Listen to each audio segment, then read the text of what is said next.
Hey guys, what is going on, guys? This is the Club of the Man 1993. I'm back up again here live for a live review tonight of AEW Fight for the Fallen 2021. Took place this past Wednesday, July 28th, 2021, and it was at the Bojangles Coliseum in Charlotte, North Carolina. This was the final of the like July specials that took place for AEW, as this is kind of like their well, it was basically their welcome back tour back on the road away from Daly's Place in Jacksonville, which actually would be a homecoming show this coming Wednesday night, August 4th. AEW will be returning to Daly's Place for the first time since going back on the road, which has only been a month. So we're going back to Daly's Place. That'll be the last time we'll be there for a while.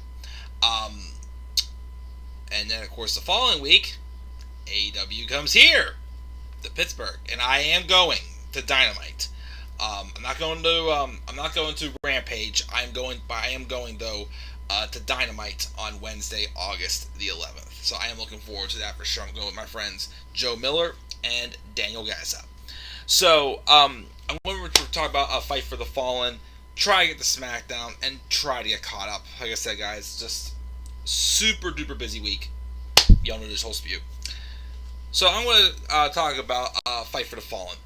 Overall, it was good, but I feel like out of the 3 or 4, because Fire Fest is 2 nights, out of the 3 specials from this past month from the AEW, I feel like this one was the weakest. It was good. The opening match and the closing match was good. Everything else in between was fine, but it just didn't stand out as well as Fire Fest and Road Rager did. But still good, especially the opening match and the main event. But we'll have to talk about that main event though, because the main event of this show I felt should have been saved for a later date. Because of it being only the second of the 5 labors of Jericho, as MJF is calling it. The match that we got here should have definitely been the last labor before Jericho gets to MJF.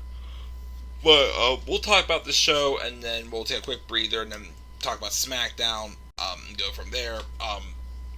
Not as rushed as I was earlier. Live chat. Has Randy retired from WWE? I have no clue what's going on with Randy Orton. I keep thinking that he's just away briefly for I don't know what's going on, but I don't think he's retired. But I don't know what's going on with Randy Orton. But I'm pretty sure this whole storyline with Riddle and being attacked by Matt Riddle. Riddle being attacked by Matt Riddle. I'm sorry, Matt Riddle being attacked by AJ Styles and Omos last week is a sub for a title match between Styles and Omos and RK Bro for SummerSlam. We'll have to wait and see. Anyways, we'll talk about WWE another time. Who do you think out of the 4 wrestlers, Gargano, Keith Lee, Seth Rollins, Big E, can take the title from Roman? Who do you think? Boy, it's tough. I'd like to think Keith, but now I'm thinking maybe Big E. I'll play Big E.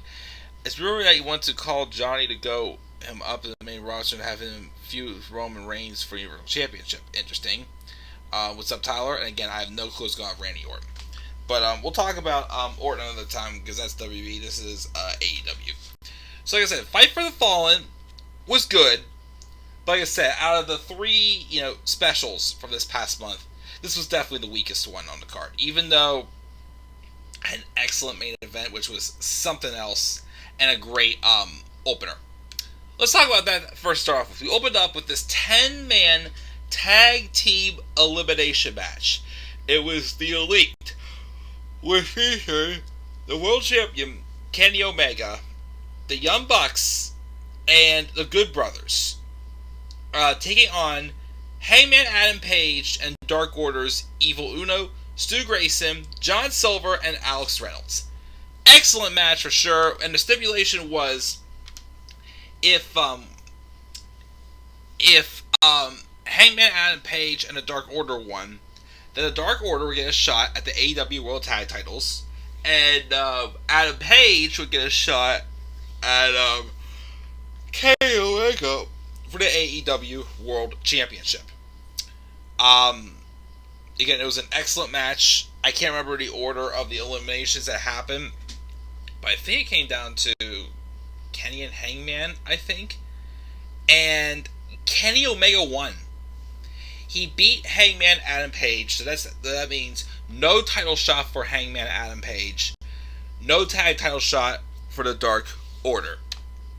So, and there's rumors now that even though this loss happened, they're still at this time not going to have Hangman Adam Page versus Kenny Omega at All Out. Quite frankly, I'm intrigued.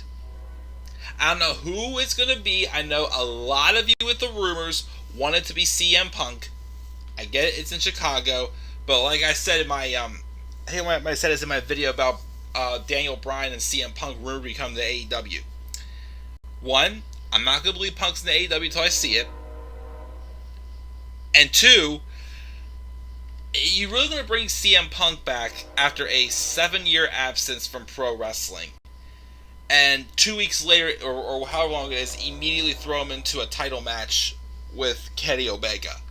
I think he would stand a chance beating Omega. If it was a Punk of old, I would say yes, but like I said, I don't know if Mr. Phillip Brooks is going to be... I mean, on the microphone, yes, because, you saw that from you saw that from whenever he was on WWE Backstage. He still got the microphone skills. The in-ring ability, though, I don't know if he will have that yet. But I don't know who is going to be at this point. But I like the idea, though, that we teased Kenny Omega and Hangman Adam Page, and then we're not getting it yet. I kind of like that tease, because like I said, Hangman Adam Page, I think, should be the one, and a lot of us think that, he should be the one to dethrone Kenny Omega. But I'm pretty sure they want to put the New Japan World title on him, whatever the heck they call it, IWGP World Championship, whatever it's called. I'm pretty sure they want to put that on him first. I think this is a way to kind of tease us to believe it's going to happen, but make us want it more. See, like, stuff like this is what I wanted from, like, the feud with Cody Rhodes and MJF for another match. Or even stuff like, like Jon Moxley and MJF. Because even though, they both cheated in that match, I still felt like MJF had a good excuse for a rematch. So, I am kind of,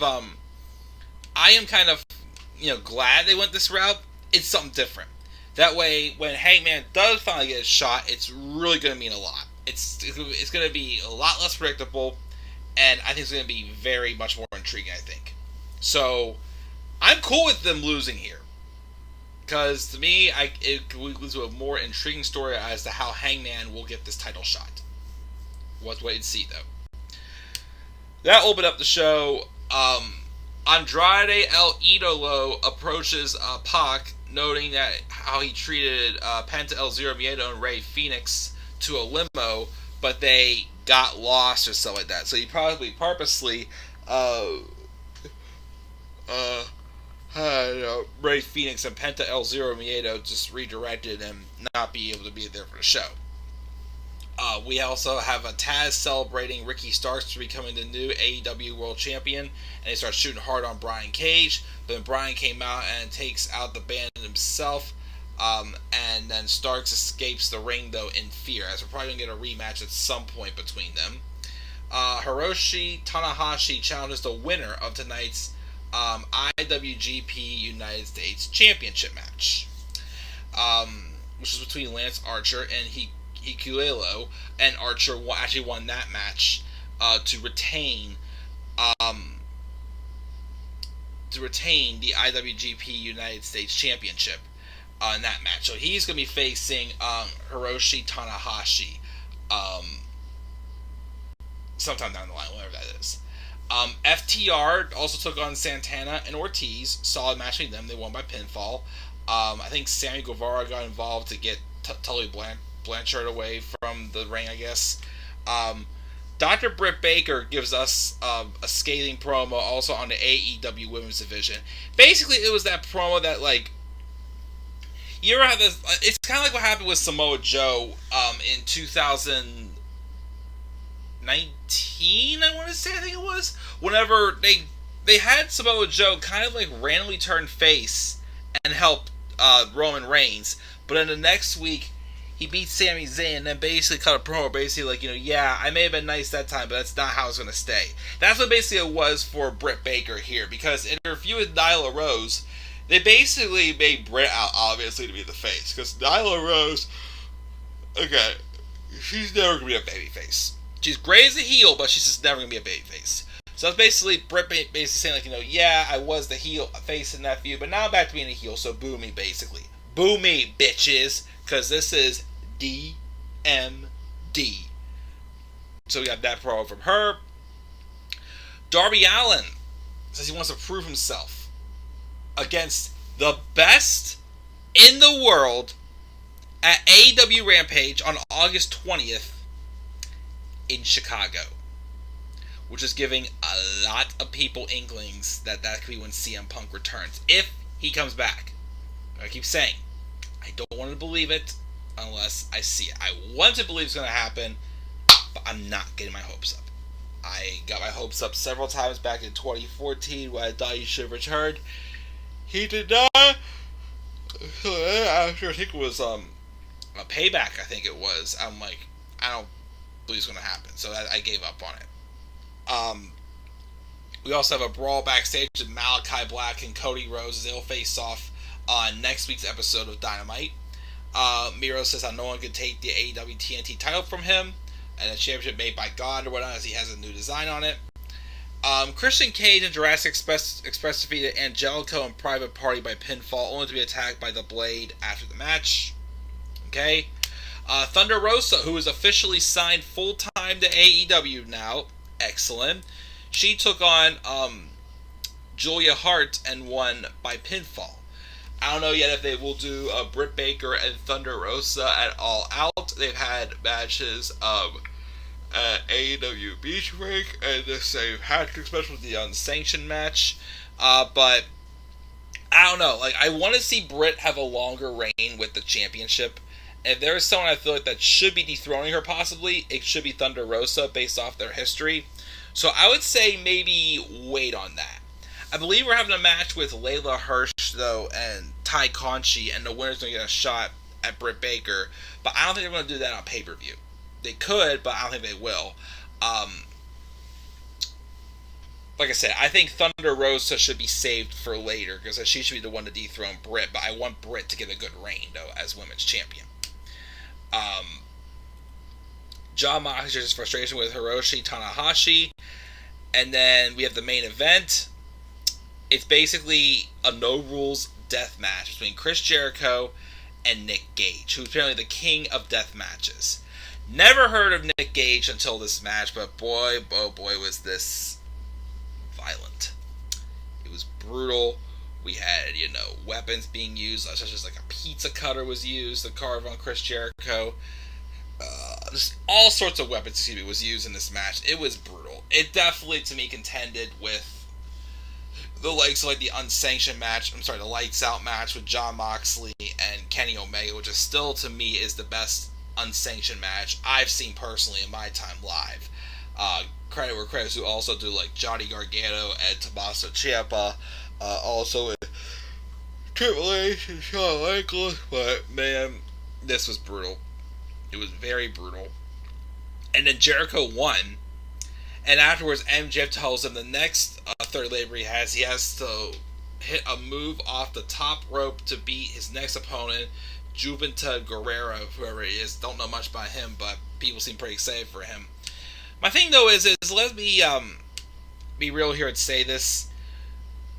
This match here, though, with Jericho and Gage, who, again, Jericho actually came also out as the Painmaker, But honestly, again, Jericho's engaged should have been saved for the last labor. Like, this is probably like, how do you top this off? Like, there really isn't a way I can think of to top it off. And also, the stipulation also here is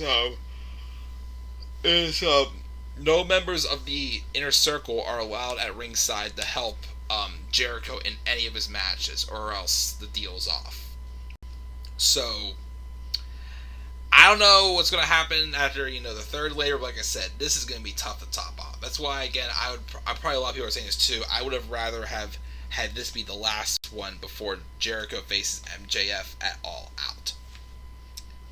So that's Fight for the Fallen, guys. I gave it a B. It was good, but like I said, it just wasn't as good. The opening match and the closing match are the best parts of the show. Check the live chat. What's a dream matchup for you for CM Punk? I don't know what you mean by that. CM Punk's going to be the one, and Jericho's going to be MJF, he says. Okay.